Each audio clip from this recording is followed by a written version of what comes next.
What is there in the Amazon forest where people are afraid to even go?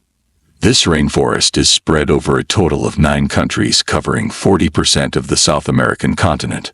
The majority of the forest, 60%, is in Brazil, followed by Peru with 13%, Colombia with 10%, and with minor amounts in Bolivia, Ecuador, French Guiana, Guyana, Suriname, and Venezuela.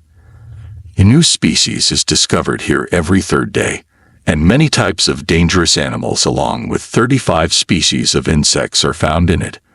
Due to the dense vegetation here, only 1% of the sunlight is able to reach its surface.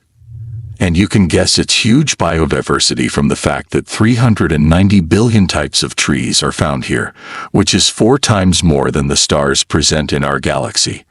And currently 20% of the oxygen we are breathing comes from this rainforest.